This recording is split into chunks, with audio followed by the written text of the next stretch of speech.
I'd like to welcome everybody. And I can't see who you are out there, but thank you for coming. My name's Gary Pallas. I'm with V1, and I've been with V1 for many, many, many, many years. And I got to know a lot of you well, and thank you for using V1. So, the purpose of this, as always, when we did our seminars in Orlando, it's really to share information with our customers and prospective customers. And really, it's not a selling environment whatsoever. We really want to share.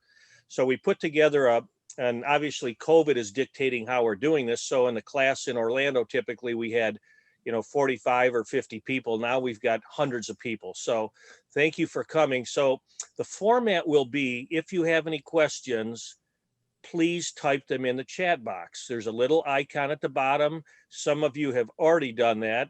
Jokes are welcome too, Denise, so that's fine. But if you have any questions, we'll either take them at the end, or if there's something that's pertinent as Mike is talking, then we'll go ahead and address them then. So I'd like to introduce Mike. Everybody knows Mike Bender. He's been Teacher of the Year. He's got quite a resume. So 2009 PGA Teacher of the Year, and ranked as top 5 best teachers in America for more than a decade by Golf Digest, Golf Magazine. Mike has a facility in St. Mary's. He has his own standalone building. He uses multiple technology. He's been using technology for forever. He has 1 bay, but he has 4 indoor video bays, and I'll let him talk a little bit more. But I'd like to, Mike and I have known each other for a while, but I think he's a mad teacher, and he's not mad being angry or whatever, but mad. And I mean this sincerely, is that, Mike, you are a teacher that makes a difference. So that's part of knowing you, working with you at the section events. You're a teacher that works with tour players, amateur golfers, camps and clinics, and you've made a really big difference to a lot of instructors. You've helped V1 out over the years with some of the recommendations and changes you've made to make our company better as well. So what I'd like to do is, I've got some questions, Mike, but I think, as you and I talked earlier, maybe you could go through a lesson and, bring up and share your screen a little bit on, maybe some camera positions, and how do you do a lesson to benefit some of the students. And just as importantly, at some point, and I might interject, is I'd like you to share with everybody how you did a good lesson as well. So that would be some feedback I think everybody would be interested in. So Mike, you want to take it away? Yeah, well, thanks, Gary. Thanks, everybody that's out there watching the dinner show here. I know you're probably giving some of that up, or hopefully you're eating while you're watching, and maybe we can learn something here. Gary, I appreciate your friendship, and over the years I don't know how many years it's been with V1. It's been a long time. Gary will tell you, I go to seminars. I might be over in Sweden or Switzerland or something, and I run into a problem with my laptop, and I'm calling him at 3 o'clock in the morning. And the good news is he answers, and then he gets back to me and he saves my day. I can't even tell you guys out there how many times he saved my day with seminars and things. So I appreciate you doing this. I appreciate you asking me on tonight. And, we're talking about, I think the title is developing, high quality players. What's the title exactly? It's called Developing Elite Golfers. As everybody knows, you work with elite golfers. And just want to interject, Mike, let me just share with everybody, trying to get a little rehearsal with Mike, just, to test Zoom and all that. The man is busy. I'm telling you, it's like, he goes, can you do it at 6 a.m? I go, nope. So he decided to do it during his lunch hour. So go ahead, Mike. Well, we got it. We got to work, and that's all that matters. So what I'm going to do here is I'm going to kind of go onto the V1 screen here, get away from them looking at us, and look at some more stuff that's more fun to look at. And what I thought I would do here is bring up some of my junior elite players, and they come to us, in high school or whatever, and then with the aspirations of playing college golf and beyond. And so, our job is to obviously train them to be able to accomplish those goals, right? So we have a program called our Elite Academy, and that's made up of juniors from all around the world. They come in and they go to school here and they stay with us. We have housing for them, and then they train at the academy every day. So I thought I'd show some of those, and then we can, go into some other topics if people want to know certain things or whatever. But just to take a look here, this is the first day that boy's name is Kostas. He's from Greece, and I'm gonna just kind of scroll along here and kind of watch this swing. But first of all, let me actually go to the front view. So we're looking at side by side here. Here we go. Okay, so this is kind of before, and the one on the right here is kind of the after. You can see, this is after about 2 to 3 months of working with us. And this is kind of the first swing here. So you can kind of see not a lot of hip turn, kind of short on his backswing and so forth. And then the reason I kind of brought him up is because, Gary, with the body track and the stuff that we can do with V1 and do it at the same time, if you watch here closely, you're going to see this boy, he's way up on his toes right there through impact. And, obviously the body track shows the pressure of where his weight is. If you look here over here on the right, let me slide this out of the way here. We're doing a little drill here as he's coming down. You can kind of see he's definitely has a little bit better lag, a little bit better sequencing. And then he's going into impact with his hands much more forward, see? And from here, as he rotates and works on the keeping the club head out in front of him, it forces his hips to rotate. Unlike the one on the left, the original, where he's kind of up on his toes, he's kind of stuck and then, kind of flipping it at it. So the neat part about the technology is that when you do some of these drills, you can see the different ways that the pressure moves and so forth in between the feet. And it really verifies that these drills that we're working on, are producing the right kind of trace. Okay, so. Hey, Mike. Yeah. We had a question. So you mentioned drills. Do you have any top drills to develop club face awareness? We do from the standpoint of, just like, for instance, going back to this drill here, I'm gonna kind of, make another statement here. Hold on a second. Now I'm gonna get these two guys side by side here. Okay, so coming down, one of the things that you've got to do and understand is that all players have a particular release habit that is developed from the way they bring the club down. Okay, so whichever angle they're coming down on and how they're bringing it down, they're going to develop a release habit that accommodates that and tries to hit a shot towards the target. So when we start to, change the pattern of their swing, then we've got to change the way they release the golf club.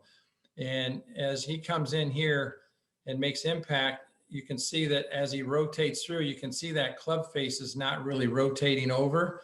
When he flipped it, obviously, you can see that club face is really shut there. Okay, so, and you can kind of see he loses his posture and so forth. So the club face awareness is going to be based on the ball flight. So if the balls are drawing too much, we've got to work on making sure that the hands stay more ahead, the face stays more open. And so we hit a lot of shots where we monitor the start line of the ball and we try not to let it over curve, whether it be a fade or whether it be a draw. And, we have them do a lot of these hit and hold drills to kind of help train that. Okay. To be able to go into all the different drills that we use for club face control might take us, we could probably spend the whole, 45 minutes or whatever on that. Okay. But doing these practice stations and so forth, Tom Kite had a great saying. He said, you learn mechanics first, and then you learn feel from mechanics, not the other way around. So when we're trying to improve a person's technique, we've got to make sure it looks correct first. And then we got to talk to them about what they feel and what did that feel like. And, sometimes it takes them making a lot of repetitions before they can actually explain what it is they're feeling. Hey, So, Mike. Anyway. Mike. Yeah. So part of our discussion and, the history I've had with V1 and, V1 allows you to attach drills to students' lessons. We've been sending them over the internet lately. We evolved from VHS tape to CD to DVD, and everything is online today. And I think you and I, if not battled, but we had a pretty healthy discussion one time. And I've said drills are valuable. Drills are so valuable to instructors. Attach drills, prescribe that medicine to your student. My philosophy, in my mind, has been make your drills generic. And that way you can pick and choose and go ahead and just say, okay, Angela, here's a drill for you. And then the same drill goes to Steve, for instance. Well, I think you have an interesting point, and you and I have discussed this. I would like you to share your philosophy on doing a drill for a student. Well, here's the thing. I mean, I don't know how to say this. I mean, I think that's fine. That method of kind of pre-recording drills and dropping them in, it certainly makes it easier. Certainly makes it easier to do a lesson, makes it quicker, saves time. I've just always been a proponent that there's a lot of little idiosyncrasies that people have, and if I can, demonstrate that drill, or I can put them in and have them do the drill. And then when I'm also talking to them, like on an online lesson, let's say, and I can demonstrate that drill and I can talk to them by name, maybe it's the summary at the end of a lesson where I still have the same clothes on. A lot of times you drop in a drill, it's a different day, you don't look the same. People know that, they notice that. And people notice way more than you think when you give lessons. They notice if you're 5 minutes late. They notice if you are paying attention, if you're on your phone, or, they notice stuff that you would not imagine really a lot of times. And doing something where you actually record the drill in real time there, I think, has a better effect. Now, having said that, is it more effective for them in the end of the day? Maybe, maybe not. I don't know. But I just have always done that. So I prefer to, try to do it as I go, as opposed to having them pre-recorded. Yeah, thank you. And I think also sharing is that you typically have the student do the drill versus you being the actor. Is that correct? Yeah, during that lesson, right? Just like you saw that boy doing that drill where he had to miss, he had to come from the inside. He had to miss the lie board, and then he had to kind of finish up, and not hit the noodle that was out in front of him, right? To working on a release and a hold type of motion. And so I filmed him doing that. That's the drill. So now the most important thing is now he has to be able to set that up himself. And so that's where I'll do some explaining and show him how to do that. And then, because at the end of the day, when we give our lessons, the student in front of us, the number one thing they want is the prescription. All the technology, the numbers and all this stuff is great, and they like that and stuff, but at the end of the day, they want to walk away with a prescription of what they need to do and how to do it. And, how much time should I spend? Those are the things that they really want when they leave. So if you can provide that for them, you're giving them really some valuable information that they're going to be able to use over the next several weeks, months, or whatever. I have students that go back and look at my videos from, 6, 8 years ago. So I think that ability is really something that helps out. Yeah, thank you for sharing that. And what product do you actually give when you're done with a lesson? What do you give your student? What do they walk away with? Do you give them a business card, say, come back soon? Do you give them a 2-for-1 coupon, or do you give them an internet lesson? No, I think they a lot of times they're going to inquire, right? They're going to say, hey, when should I come back? That's probably the number one question I get at the end of a lesson. When should I come back? And my answer is usually it depends on how much you practice. The more you practice, the more often you should take lessons. The less you practice, the more time you need to work on what we did, so you don't come back and we're just working on the same thing. So, so that's an interesting question, but having the capability of doing internet lessons now, especially with COVID and all that, and we have a lot of our students, matter of fact, the majority of our students come from out of state. So we have to have a way to stay in touch with them and for them to send us videos and to try to continue the process, because as we all know, getting better at golf is a process and it takes time. You know, it's like that sign that in the pro shop, one lesson, $1,000, or no, it said 6 lessons, 180, one lesson, $1,000. If you want a miracle, you got to pay for it. So, you know, so anyway, that's, you know, something that's important in my opinion is to lay out a plan and them to be able to have constant access. Good. And along those lines, do you have students? And I'm going to kind of, there's a few comments and questions that came through. I'll try to blend these a little bit, but do you have students that actually send you, I mean, you're in Florida and, you know, there's a gentleman from Greece and there's somebody from California. Do they send you their swings remotely and then you do the analysis from there? Sure. I mean, I get them every day and they come in and I'll do the critique. I'll bring it up and I'll draw the lines and do the critique, but then I take the camera outside, turn it on myself, go over the drills they need to work on and show them how to set up a practice station. And then I'll record that. I'll come in and then I'll send that to them. So they have the voiceover part of the lesson, but then they also have you know, me addressing the camera again, talking about, you know, if the guy's name is Dave, hey Dave, you know, thanks for sending that video. And then, you know, here's what we need to do. I already voiced over what your issues are, but here's how you fix it. And so that's kind of the process that I use.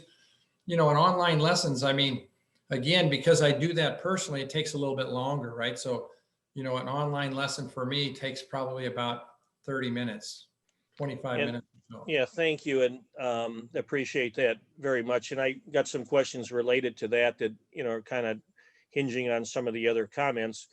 So camera position for you, we talked about in the camera position, of course, without going through, it's very subjective. There's camera height and camera angles. Can you just comment and, you know, whether it's drawing lines or whatever on some of the camera positions that you feel are applicable, you know, for both down the line and face on view? Well, since you mentioned it, I have a video here and here's the thing. I mean, you know, to read video, one of the most important things that you need to do is whatever your camera angle is, it needs to stay consistent. Okay. I'm a big believer that the camera angle should be down the toe line. Okay. And so here's an illustration right here. This is 2 swings in a row, same golf swing. And this camera angle on the left here, I'm going to draw a plane line here underneath the shaft.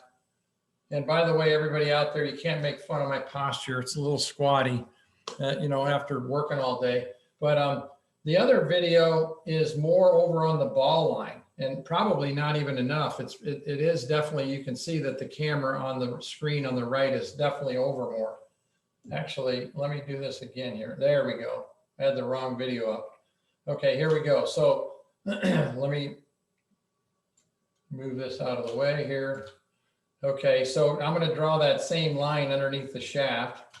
So take a look at these 2 swings now. And if you watch the first one here, as I take it back, you can see the hands and club are pretty much on the red line. But look at this one here. So to me, if I looked at that, I'd say, well, that looks like it's way inside, or that club head is pretty far inside. If we go up to the top here, and I go up to the top here, and then you might say, okay, that one over there on the right looks a little bit more across the line. Okay, if I draw this line here to the butt of the club, you can definitely see that club looks like it's much more across the line than the one on the left. And then as you watch coming down, you're going to see my hands kind of track toward the ball, and you're going to see the shaft drop back onto the club head, back onto the original plane line. And on the one on the right here, you're going to see the club head come way underneath. So somebody's going to look at that video and they're going to go, wow, you're coming pretty far from the inside. And then if I come into impact here, you know, that looks okay. This looks like my hands are swinging way out to the right. See, now I hate that club face turning over like that, but that's, you know, but somebody say, well, that club face is turning way over because you're coming way too far from the inside. But then the one on the left doesn't look that way. Okay. So it doesn't look like it's coming so far from the inside. So camera angle is huge in my opinion. And so for me, having it on the toe line is important. And just to let you know too, sometimes you'll get a player and you'll say, and I do this every day pretty much, I'll say, if they come in, I'll say, hey, can you hit to that flag over there? So I'll pick a target out, and let's say the target was right here. Let me actually, let me make that line that bigger, because you guys might not be able to see it on video here. But let's say the target is here, but the person's feet aim this way. Okay. Well, I'm going to take the camera and I'm going to put the camera right over here, right down the toe line. But if you keep the camera straight, you know, over here, now the angles are really skewed. Okay. So, anyway, having said that, I mean, we could probably have, with everybody on, we could have a huge debate on this and so forth, but it's how you, what you get used to, how you get used to reading the video. So I would always be in favor of putting it on the toe line. Thank you, Mike. Just had a kind of a comment. I want to share this one with everybody, that because I know that, you know, one of your tour players, Zach Johnson, is, you know, incredible wedge player. You had a post at one time that, and I remember you and I discussed this, you had different targets, different heights with almost like a clothesline type of thing. So the comment that came through is that somebody remembered you saying that you liked a 60-degree wedge launched at 25 degrees for an 80-yard shot. And I don't know if you remember that specifically, but the question is, how did you come to that conclusion? Well, we've always known that the best wedge players in the game hit their wedges low, not high. And when you hit a wedge low, what you do is you increase backspin. So if you go out and you could use TrackMan or whatever, and you start hitting wedges and you start launching them, you know, let's say we started out at 35 degrees launch, and let's say the spin rate was maybe at 5,000, maybe 6,000. Then you start knocking, then you start getting the wedge lower and lower by playing the ball back. But when you play the ball back and get your hands more forward, weight maybe more left, it's critical not to hit more down on the ball. We only want to hit down about 5 degrees or less. So for that, you know, that much of a change in ball position and weight, we're still trying to have a very shallow divot. And when you do that, the spin rates go through the roof. So Zach's spinning his wedges at 10,000 RPMs. I mean, the typical would be anywhere from 92 to 10,000 on that shot. And sometimes actually even a little bit more than 10,000. So spin in golf is equal to control. And so if I can spin the ball more at a lower launch, then I have control over the golf ball. Now there comes a point at which if you go too low, the spin rate will go back the other way. But also, even if it stays up, because of the lower angle of descent into the green, it's going to skip before it stops. So we did a lot of studies on this, and we found that the if you launch it between 25 and 27 degrees, it was optimal. Very good. Thank you for sharing that. And this just on the picture right here. This is Zach Johnson at he's at his club up in Georgia at Frederica, and this is his wedge range, which I helped him build years ago. And he's hitting an 80-yard shot here. And let me just zoom up to the front view here. And you can say this is a 60-degree wedge. And what I'm going to do is I'm going to put a little line on the ball to mark where the ball was. So here he comes down, impact. And you can see how the hands are forward and then the club head does not pass. And so if I draw a line from here to the golf or to the ball right here, you can see that's right at 25 degrees. Okay, so that's an easy way. That's instead of having a TrackMan, I like to use V1 to show launch angles of players with wedges. And so it becomes really easy to do without having to pull up the TrackMan data and stuff like that when you're talking about specifically just the launch angle. Okay, and probably as our amateur golfers that they're up in this 40-degree range. And so, I mean, the difference between those two, that's why they don't hit their sand wedges very far, number one, and they don't spin them very much either. So it's kind of like a flop shot. I mean, the flop shots don't spin that much, but they go nice and high. Okay. Makes sense? Yeah, it makes sense. And I mean, we're getting quite a few questions. I know earlier we were talking about, the elite golfer, um, younger players. How do you, if somebody's hitting an elite player and they hit a shot, do they overthink and do they try to change and work on another issue rather than say that's an anomaly, continue on? So if they're working on something and hit a shot, are they looking for a fix right away, or how do you get their mindset when they hit a bad shot?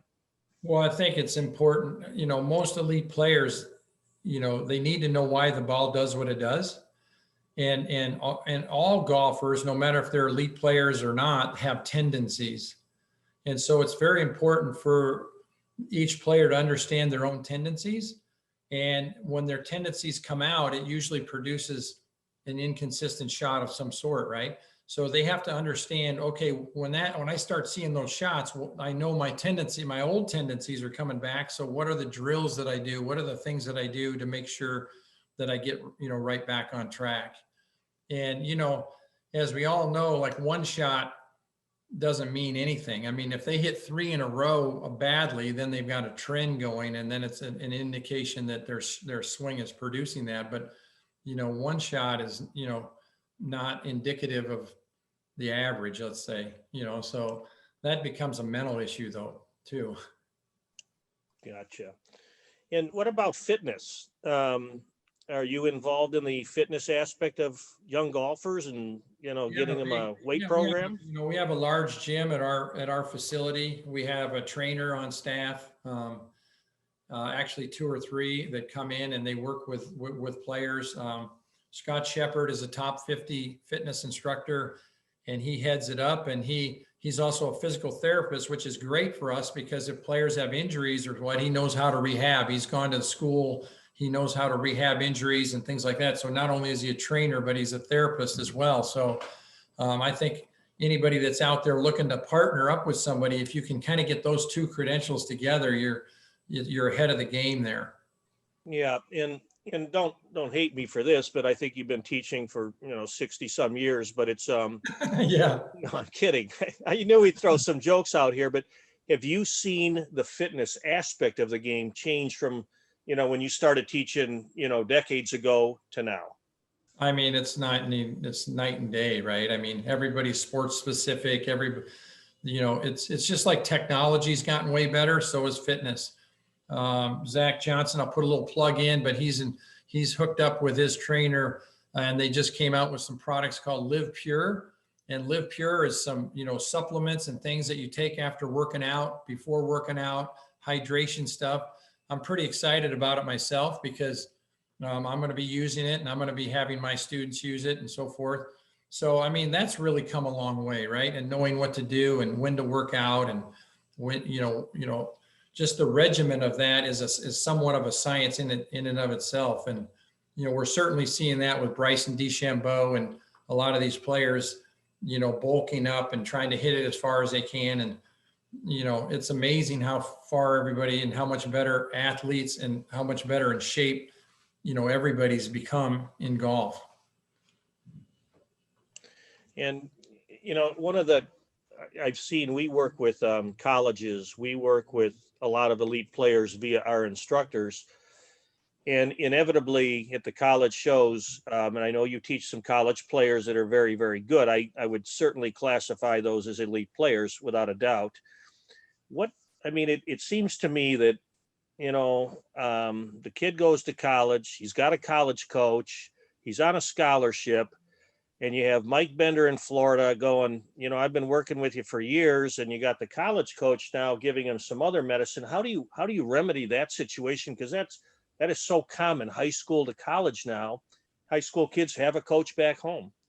And what have you found that works or doesn't work, or what do you do to remedy that? Well, before I answer your question, somebody said, is it Lip Pure? And it's Live, LIVPUR.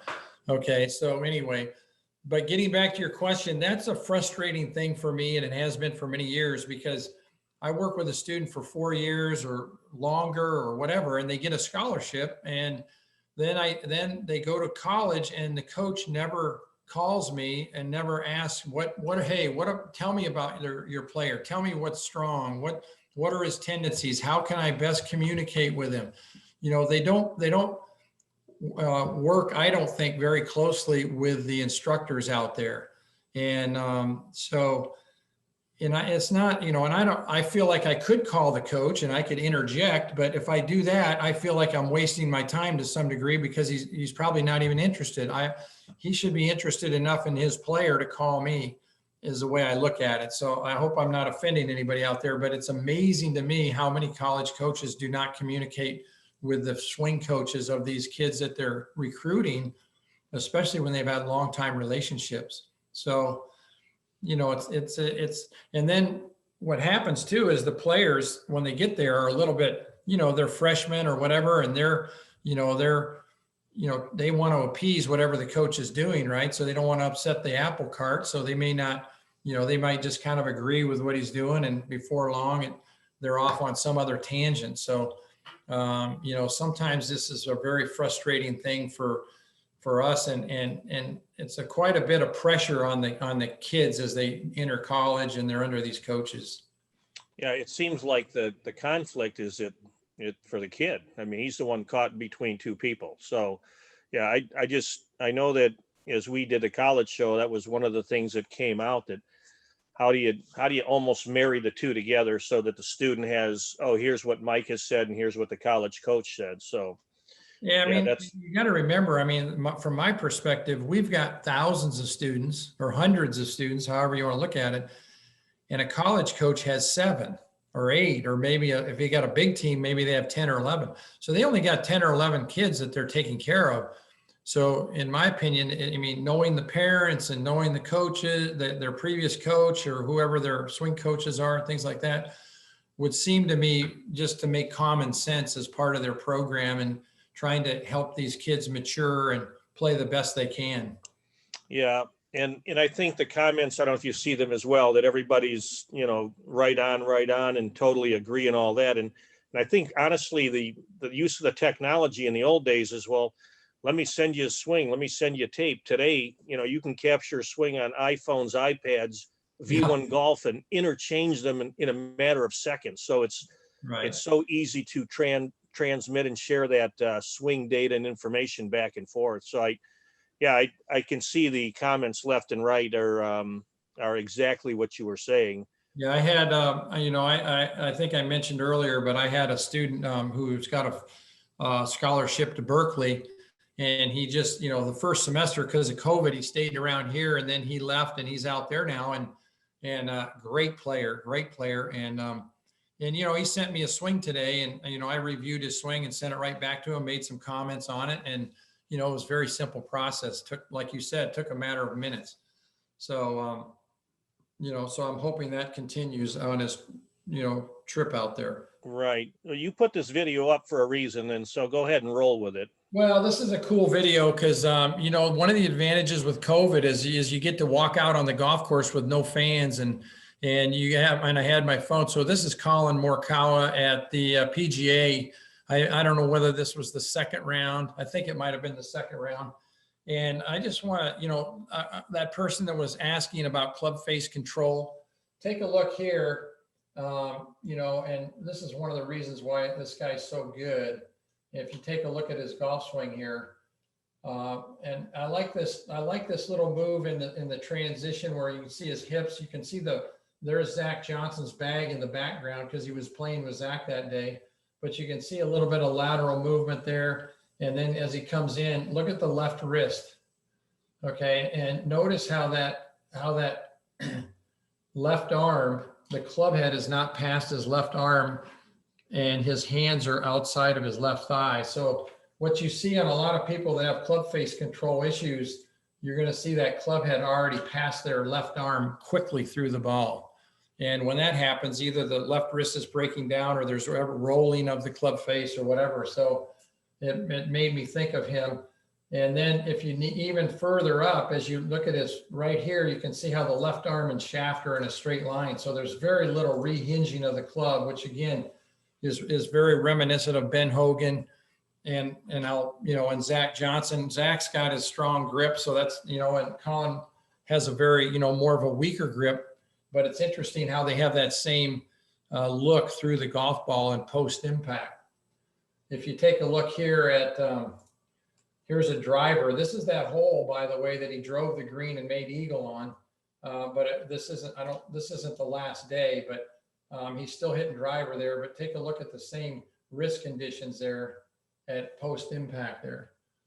Great eye line, great fundamentals there. So, I mean, it's fun to watch when somebody does, has such a pure swing like that. He's gonna have an amazing career. You can see it was pretty cold that day. Yes, definitely. So is there some questions there, Gary? There's a few. I'm trying to field those right now, but one of the ones that I just wanted you to share, because this is a broader thing, but I don't want to pry into pricing, but do you have packages that are different for an elite player than you do more of a regular type of golfer, or from a business standpoint? And I know that we're kind of dissecting the golf swing, but we're elite golfers. Do you price them different? Yeah, I mean, we try to have like everybody out there that's teaching and so forth. I mean, we try to have different programs. And one of the programs we have is what we call our post-grad program, which is for good players. Maybe they're taking a gap year between high school and college, or maybe they're out of college and they're trying to see if they can get good enough to turn pro, or they've already turned pro and they want to qualify for the tour or whatever. So what we'll do is we have kind of a monthly deal that we do that includes, assessments, the fitness side. We check their equipment. We have we have a mental coach on board if they want that kind of help. We have a guy on our staff that works on tempo and makes tracks for players on their tempos, which is pretty remarkable. So we have a more inclusive package, and we go on the golf course with them and observe them in tournaments, things like that. And that's more of a monthly fee, but if it's somebody who, maybe is a good amateur player, maybe they'll come in for a day or two, or, sometimes it's only for an hour or two, but we don't really have any necessarily set packaging for them, okay, other than the straight hourly fees. Yeah, and there's been some comments to get back into doing a split screen and drawing some lines and camera angles, but I want to ask you, in addition, with the elite player, what kind of guidance do you provide for equipment, fitting, etc., for the elite player? Well, again, all of us teachers have some degree of knowledge on clubs, lie angles, grip sizes. I mean, a lot of the basics that we all kind of know, but I'm fortunate to have enough academy big enough where I've got a guy that's been fitting clubs for well over 20 years. Matt Wilkes is his name, and he's a really fantastic instructor, but he's also a very good club fitter. So, I try to send everybody that needs work on their clubs, or is asking about the right shafts and things like that. I send them to him, and obviously he's got the TrackMan and the different technology that you need to be able to fit precisely. But I will say one last thing about the fitting too. It's very important, I think, when people are fitting clubs, to have some knowledge of what the teacher teaches to some degree, because I think it's important, because a lot of times, players will come in and they want to get fit for clubs, and maybe they're swinging outside in, or they've got a bad golf swing. I mean, we can fit a club to that swing, but if they make a few slight adjustments and some changes, all of a sudden now all the numbers change, their club head speed goes up, and there might be a completely different fit. So I think it's important, as opposed to sending somebody to just an independent club fitter. Sometimes it's better if you have a relationship with the pro that you're working with as well. Okay. So can you go ahead and put up a couple of swing views face on down the line? And we do have a comment type question. Assuming your elite players are hitting balls every day, which a lot of practice what that boils down to, how long does it take, weeks, months, for an average player to solidify a swing change? Well, some of that is based on the player, right? Because I mean, you have different people with different talent levels, and then you've got a lot of different learning styles. And the slowest learners are the ones who need you to repeat it over and over. They're more of the book smart people. Not, I don't know if that's not really the right terminology, but they learn by hearing a lot, right? The feelers and the visual learners are way faster at making swing changes. And then you get into, you know, how, you know, we all know that practice makes permanent. It doesn't make perfect. So what we got to do is we got to make them practice perfectly if we can. And by building practice stations and by doing design, especially design drills that really achieve the proper look, you're going to improve, or they're going to improve way faster. And, I've made a lot, I'm a big believer in training aids. I think there's lots of them out there that aren't necessarily that great, but the ones that are really good, I think can really provide feedback to somebody and really help them improve quickly. I think, for the most part, what we see, because we train that way with negative feedback, they bump into something, they know they did it wrong, that type of thing, we see really quick results, and we see players improving their technique pretty quickly. But as far as an exact time frame, I mean, I don't know if anybody can actually, with 100% confidence, say that. Okay, great. Thank you. This one's kind of a great question. Zach Johnson's up on the screen and face on down the line. And so this is going to be a tough one, but, a little bit of insight, and this is a comment from one of the attendees, that a little insight to the information you would give out technically to a player playing on tour. And the important part is when they're asking for advice during tournament week. Yeah, I mean, again, at a tournament week, you're not gonna change somebody very much. And if a player is struggling or they're not doing well, the reason I go to a tournament is, I mean, I know his swing and he knows that I know his swing, and I can see if his tempo is off a little bit, or he's not completing his turn, or he's overhinging the club at the top. There's some certain tendencies that Zach has. Let's say, I'll just use him as an example because he's on the screen. But, so I'm out there monitoring that. And typically, if he's not hitting it well, it's one of those things. It's not like I'm all of a sudden magically have found something new in his golf swing and I'm going to bring up, a bunch of drills to fix that, 2 days before the tournament. It doesn't work that way. I think most instructors are there for, again, in the same type of role that I'm talking about, and making sure that they're, feeling good about what they're doing, and making sure that their tendencies are in check. We usually save the bigger things for the off season. So I'll never forget, one year Zach was crossing the line a lot. And I go, man, I don't want to, he was playing pretty good though. And I said, I don't really want to try to get that shaft on plane at the top until after the season. So I waited and I waited. So after the season, I said, Zach, you got that club cross line. I want to get it on plane. It took him a week or less. He goes, why didn't you tell me this during the year? And so, right. Well, I said, right. So anyway, you never really know, but working with tour players, the one last thing I'll say about those guys is the tour players, they've shown that they can make it on the tour with what they have. So to go in there and try to change them around and totally revamp their swing or whatever is you're not going to last very long as a tour coach. So you've got to be able to take the motion that they have and take what their misses are and try to improve that in the easiest manner possible. Okay, thank you. Along the same line, and there's a comment, how much input do you have with a tour player in terms of caddy involvement? Oh, I mean, the caddy and I talk a lot because the caddy's perspective is valuable to me. The other thing is I try to coach the caddy as to what Zach's tendencies are too, so he can look and he can notice them from time to time. If it isn't too serious or something where you need cameras and have to be totally, real specific, the caddy can help a player a lot if he's been coached and if he kind of knows what to look for. So I try to make sure that Zach's caddy knows what we're doing. And so we're all on the same page there. Great. Were you going to show something here, Mike, or no? Yeah, I'm just gonna show a few lines that we draw that I think are kind of interesting or important. You know, again, I'll draw this line here. You can see here how Zach's hands and club are on the line initially.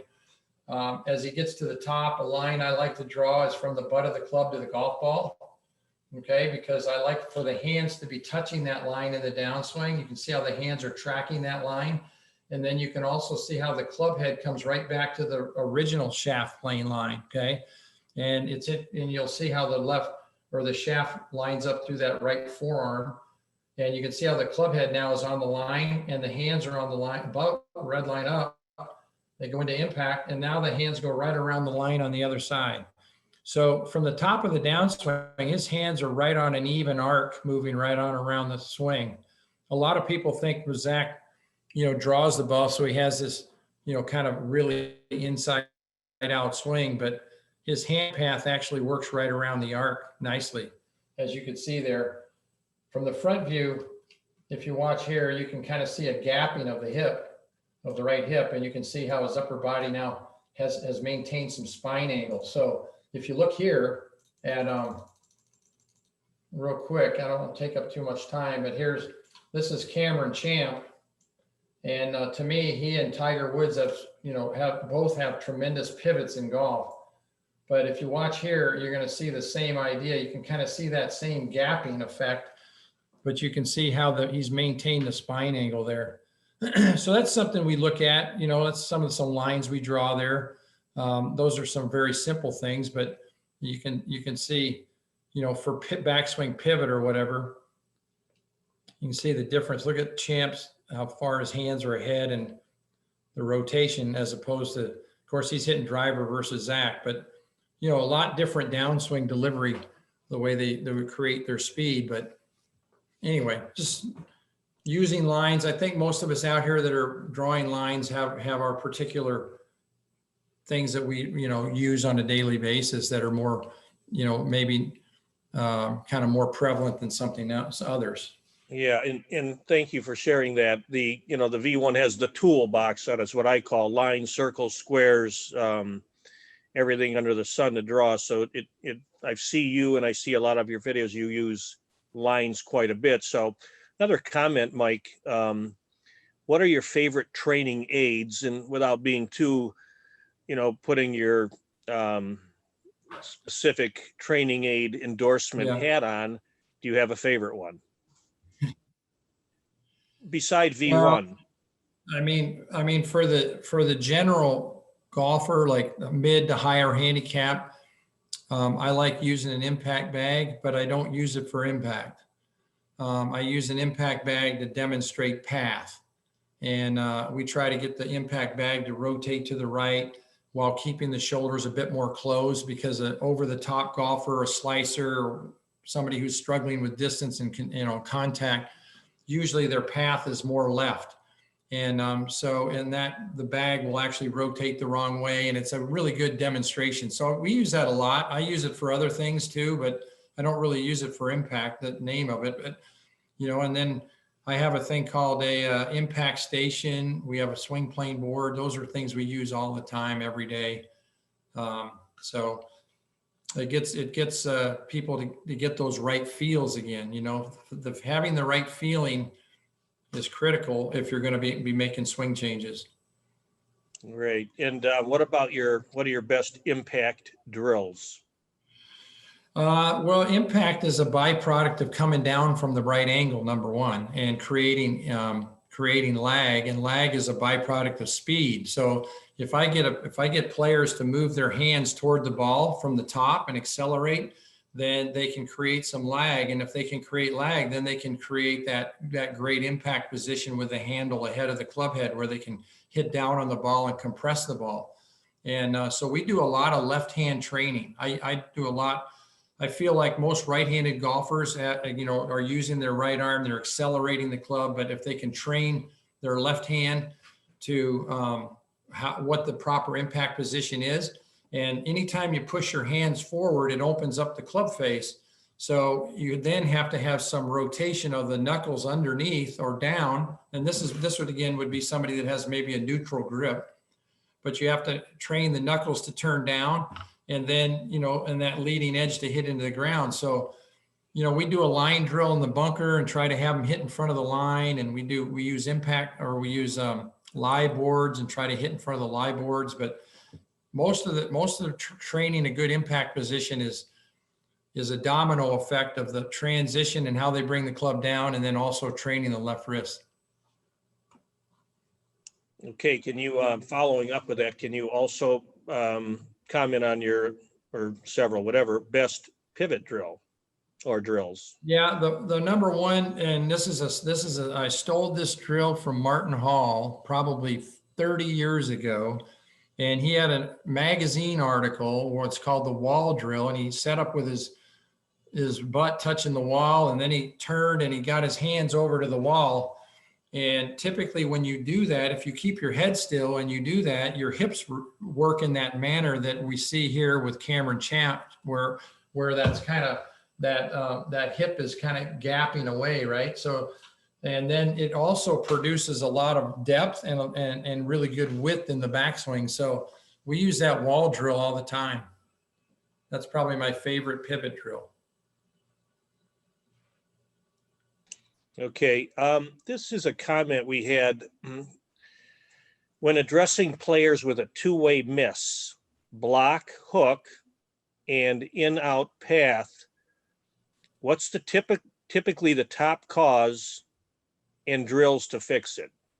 Okay, so once again, let's say people, and that's really a good player's fault typically, right? Because they're coming from the inside. And so there's really, in my opinion, there's kind of really only one way to come down shallow properly. I mean, so to speak.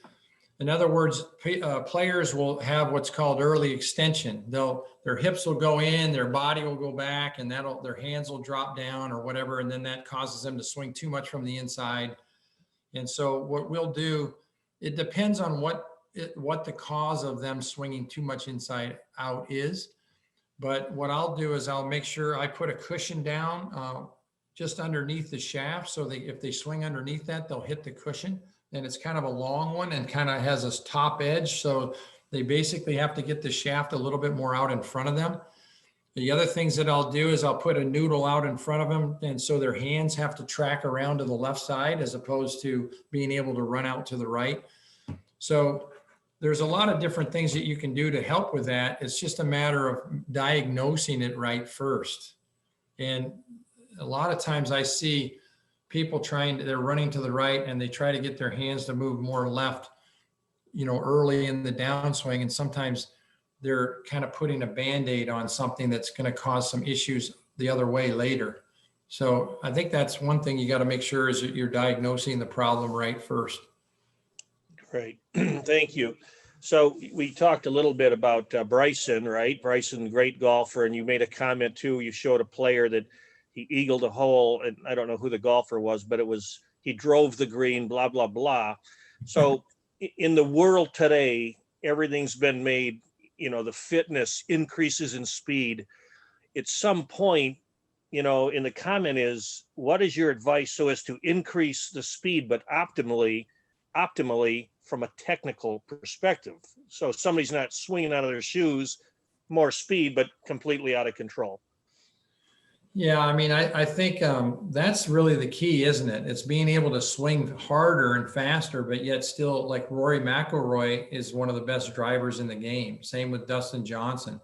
And they create these tremendous speeds, but they also hit the ball very, very straight. And just so everybody knows, we've done a lot of research. And if Zach Johnson and Dustin Johnson are playing the same hole, and Zach's in the fairway and Dustin Johnson hits it in the rough, how far do you think Dustin Johnson has to be ahead of him to have an advantage over proximity on the second shot? What would you say, Gary? How many yards? I would say probably 25 to 50 yards. 70. 70 70. yards. So if Zach Johnson's out in the fairway at 170 yards, Dustin Johnson has to be at 100 yards or better in the rough to have an advantage over him for proximity on the second shot. So with all this distance, you know, everybody's freaking out with it and everything. It is huge. There's no question about it. But, you know, everybody thought Bryson was going to overpower the Gusta. And, you know, it didn't happen quite that way, right? So, you know, so I think there's something to be said for hitting it as far as you can, but also hitting it in the fairway. And if you're going to play high level golf, being able to play out of the grass, short grass where you can control the spin and everything is very important, especially with the way the pin placements are and so forth. So, you know, so I'm just, you know, I want people to hit it far too, and I'm all for it, but I also want them to hit it straight. Gotcha. Thank you. Yeah, that's we hear that all the time. So this is going to be right in your wheelhouse because, I mean, Zach being a great wedge player, but comment is when hitting irons, we are told to hit down on the ball, but that seems contradictory to shallowing out the club. Well, that's very, very true from the standpoint of if I was going to hit down on something, I might like chop wood, right? I might try to drive that club straight into the ground. But you have to swing on plane. And the easiest example would be, a Ferris wheel goes around in a circle, but it goes straight up and down. A merry-go-round goes in a circle, but it goes level to the ground. So imagine a golf swing somewhere in between the two, right? So we still want to swing on the proper plane so that we can, you know, create the maximum distance and so forth. So the shallower you come into a golf shot, the more your hands have to be forward in order to hit down on the golf ball. Okay, because if you come in shallow with the club head shallow, the shaft shallow, and you have an early release, you're going to hit it fat or thin every single time. So there are certain things that have to take place if you're going to have a shallow swing and have good compression on the golf ball. And that's another example of that is how come the divots, like a divot with an 8 or a 9 iron or wedge, is always going to be deeper than it would be with like a 4 iron. Okay, so the longer the club, the shallower the swing becomes, the harder it is to take divots. And so it's that combination, again, of being on plane and then being able to train the release point and being able to train how you hit down on the ball with those hands forward. Great. And thank you, Mike. And so we're kind of winding up the hour. It's 7:13, whatever. But so I'd like to, you know, take one more question, and we have it. And I think it's a fantastic question comment. It's two-part. Any advice for young golf coaches, number one, and this is a key one, anything you would do if you were starting out again? Wow, that's a good one. I'd have to think about that. It's been a journey for sure. I mean, yeah, we all have journeys. We all have our stories of where we are at now, where we've come from, and so forth. I think the important thing is that you, as a young instructor, you need to, there's so much information available. You got free information coming at you from every different, you know, source that you can, right at your fingertips. So it's important that you try to build a philosophy that's grounded and consistent, and not try to take bits and pieces of different puzzles. And the analogy I always use is, you know, if you take a jigsaw puzzle and you tip it upside down, you set up all the pieces. The first thing you do is you look at the picture of the finished product. And then you start putting the pieces in place. And so, but people grab things from all kinds of different teachers, all kinds of different information, and then they try to assemble a philosophy, and it doesn't work because you got pieces of too many different puzzles. It doesn't fit together. So you need to find a mentor, you need to find a consistent philosophy. And that doesn't mean that you're only teaching one way, but it means that that's the foundation. And then you can kind of experiment a little bit here and there off of that, but you're well grounded in a philosophy. And if you do it that way, you're going to be a very successful teacher, and you're going to have fun. You're going to get better as time goes on, like we all do. But at least you have a solid plan, and you're not driving all over the countryside trying to find your destination. Great. Yeah, thank you. And thank you very much for sharing some very, very good questions. And we appreciate everybody that attended, and we really appreciate the questions. And that's why Mike truly is a mad teacher. He has made a difference. So thank you very much. There's a number of, additional seminars, and keep asking questions because we'll answer those later at some point. And Mike, once again, look forward to seeing you again when this is all done. And Gary, thanks for having me on, and good luck to everybody. Stay safe, stay healthy. great. Thank you, everybody. Have a good evening.